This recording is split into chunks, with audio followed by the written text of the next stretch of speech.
ক্ষমতা কিনে নেয়,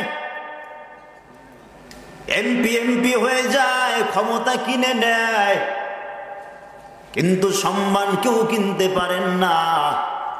আল্লাহ পাক রব্বুল আলামিন বলেন, ও দুনিয়ার মানুষ, আমি আল্লাহ পাক যাকে চাই ক্ষমতা দান করি, যাকে চাই ইজ্জত দান করি।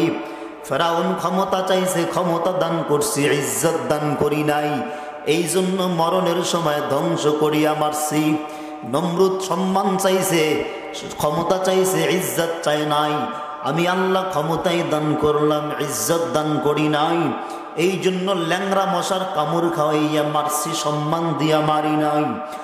আর আমার দুনিয়ার কিছু আশিক পাগল থাকবে, যারা আমি মাওলার কাছে ক্ষমতা চাইবে না, সম্মান চাইবে, আমি আল্লাহ পাক এমন সম্মানের সঙ্গে তাদেরকে বিদায় করব, মরণের পরেও দুনিয়ার মানুষ কান্দিয়া কান্দিয়া তার জন্য দোয়া করবে। ঠিক না? যারা ক্ষমতা নিয়ে অন্ধকার কবরে গেল, এমপি সাহেব ক্ষমতা থাকা অবস্থায় মরে গেল, কই কবরের কিনারায় তো কোনো তার সন্তানেরাও দাঁড়াইয়া দোয়া করে না। আর একজন আলেম, একজন বুজুর্গ ক্ষমতা পায় নাই, কিন্তু সম্মান নিয়ে মারা গেল। ওই চরমনার জমিনে ঘুমিয়ে আছেন কালোবানিক কুতুবুল আলম সৈয়দ ফজলুল করিম রহমাতুল্লাহ আলাইহি। ক্ষমতা পায় নাই, সম্মান নিয়ে মরে গেল। আজও পর্যন্ত বছর বছর চরমনায় ময়দানে লোক বাড়ে না কমে? জোরে কন। এত বাড়াবাড়ে একটা নয়, দুইটা নয়, ৬-৭টা মাঠ জায়গা দেওয়ার মতো মানুষ নাই। এটা ফজলুল করিমের জন্য না, ফজলুল করিমের তাকওয়া হলো আল্লাহর জন্য, আর এই মানুষ হলো আমার মাওলার মুহাব্বতের জন্য। অথচ যারা সম্মানিত ছিলেন আর যারা ক্ষমতাওয়ালা ছিল,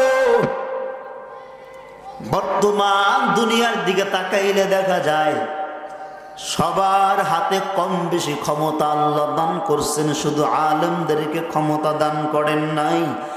আলেম ক্ষমতা চায় না, আলেম সম্মান চায়। আপনারাই বলেন, সারা দুনিয়ার মধ্যে কেউ যদি সম্মানী ব্যক্তি হয়, সে হলো আলেম। কারণ আলেমদের থেকে বর্তমান দুনিয়ায় কেউ সম্মানী নাই। এই সম্মান কে দিয়েছেন? ওয়াতুইজ্জু মান তাশা ওয়াতুযিল্লু মান তাশাউ বিয়াদিকাল খায়র ইন্নাকা আলা কুল্লি শাইইন কাদির।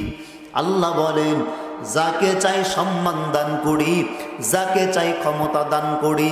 সম্মান আর ক্ষমতা এক জিনিস নয়।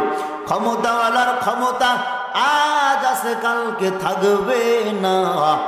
আর সম্মানওয়ালার সম্মান যদি একবার ঢুকে যায়, মরণের পরেও সম্মান বিদায় হবে না। हकीकत से तो दुनिया बेखबर है, दुनिया की नुमाइश पर नजर है। नबी गोयम के आज दुनिया जुदा बाश बाहर कारी के बाशी बा खुदा बास जिसते दुनिया از خدا غافل بودن میقما عشوق نکره فرزندزان। এই সম্মানিত তারাই হবে যাদের আমল বড় সুন্দর, যাদের অন্তরে আমার মাওলার ভয়, যাদের কলবের মধ্যে পরিচ্ছন্ন আমল, তারাই তো সম্মানী হয়ে যাবে, তারাই তো ওলি হয়ে যাবে, তারাই তাউলিয়া হয়ে যাবে। মরণের পর পর্যন্ত মানুষ তাদের নাম নিয়া নিয়া নিয়া নিয়া দোয়া করবে, চোখের পানি ভালাইয়া দোয়া করবে। কিয়ামত পর্যন্ত দুনিয়া যতদিন থাকবে ততদিন পর্যন্ত তাদের আমল নামায় দোয়া চলে যাবে। ঠিক কিনা বলেন? হে মুসলমান নবীর উম্মতের দল, সম্মান আল্লাহ দান করেছেন। যার চেহারা ভালো তার সম্মান ভালো, বিষয়টা এমন নয়। যার চেহারা কালো তার সম্মানও খারাপ, বিষয়টা এমন নয়। বড় বড় বড় বড় আল্লাহওয়ালাদের চেহারাও তো তেমন সুন্দর ছিলেন না, কিন্তু আমল ছিলেন পরিচ্ছন্ন পবিত্র আমল, যে আমলের ধারা আল্লাহর জান্নাত পর্যন্ত পৌঁছায় গেল।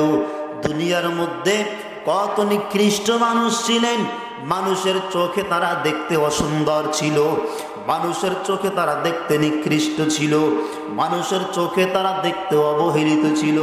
দুনিয়ায় আমরা যাদেরকে, দুনিয়ায় যারা কালো মানুষ আছে আমরা তাদেরকে কাল্লা বলে টিস্কারি করি কি করি না বলেন? এমন এমন কথাও মানুষ বলে যায়, বলে তুই চেহারাটাও যেমন কালো তোর অন্তরটাও তেমন কালো। নাউজুবিল্লাহ। হতে পারে ওই কালো মানুষের আমল আমার রবের দরবারে এত সুন্দর, হতে পারে আমি সুন্দর মানুষের থেকেও কালো মানুষ আমার আগে জান্নাতে চলে যাবে, ঠিক কিনা? দুনিয়ার মধ্যে জগৎ বিখ্যাত কালো ব্যক্তি ছিলেন মাত্র 3 জন। কয়জন? আরো জোরে কম। দুনিয়ার জমিনে সব থেকে কালো ব্যক্তি ছিলেন 3 জন বিখ্যাত কালো ব্যক্তি। ও পর্দার অন্তরালের মা, ভালো করে শুনেন রে মা, রূপের বাহাদুরি দেখাইও না রে মা, যৌবনের বাহাদুরি দেখাইও না। এই যৌবন আজ আছে কালকে থাকবে না, এই চেহারার সৌন্দর্য আজ আছে কালকে থাকবে না, এই পরিবেশ আজ আছে কালকে থাকবে না, এই শরীর এই ফিগার আজ আছে কালকে থাকবে না, এই ফিটনেস আজ আছে কালকে থাকবে না। কিন্তু